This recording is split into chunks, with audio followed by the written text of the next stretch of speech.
哦，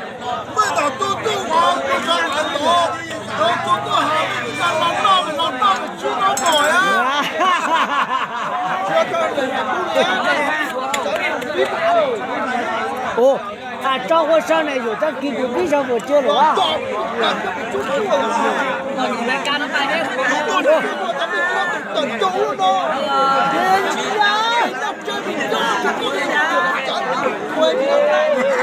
？chỉ là phát chữ tiền này chỉ là phát chữ tiền này phát chữ tiền khó nói luôn ô bây giờ tôi sao chữ thùng bè hay là luôn giờ ô đầu đi thôi ya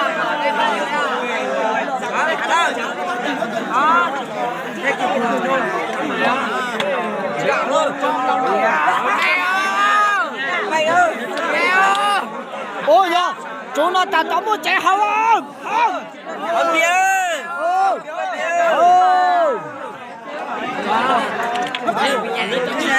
nếu họ nó mới tôi đã số tiền tới đó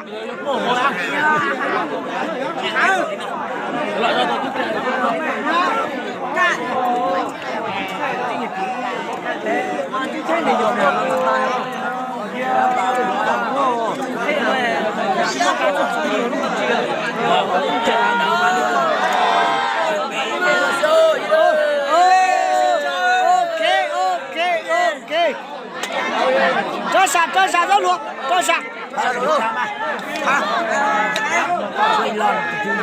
thôi rồi mà kia phải từ thằng này về đến cái thôi đó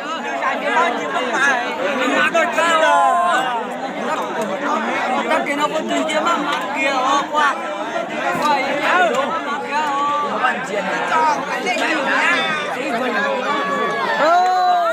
ok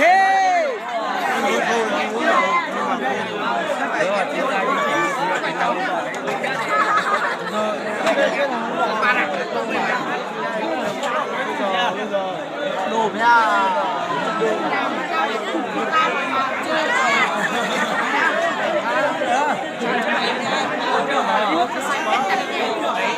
trong một tuổi chó một tiêu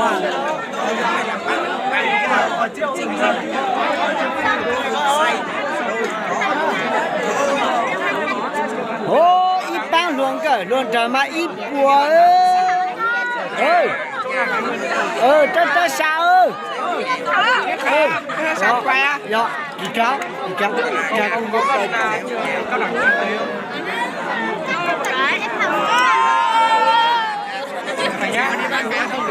đi học sai đây nhỉ trước đấy tầm hello ok xin chào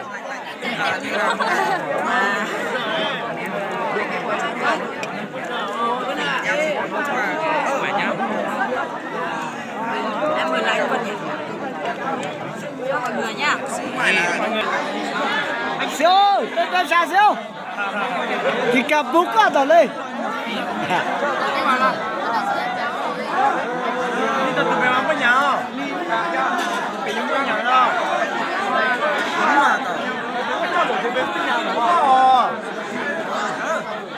Tôi thật hay rồi.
Ôi, chúa siêu nó hả?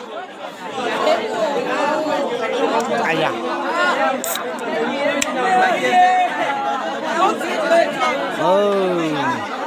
Mày không mày đâu.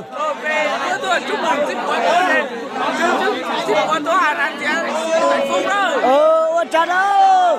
Mày cháu nhiều là trên sản xuất nhà giúp bè nó. Rồi. Không có rượu đâu à? Đấy đó.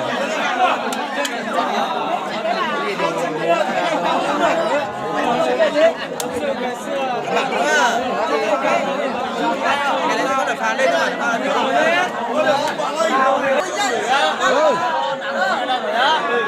Cho sao mà tấm bia? Mà cảm ơn. Ông nhá chạy một tí tuổi giờ bù lằng đi khai hả? Ôi.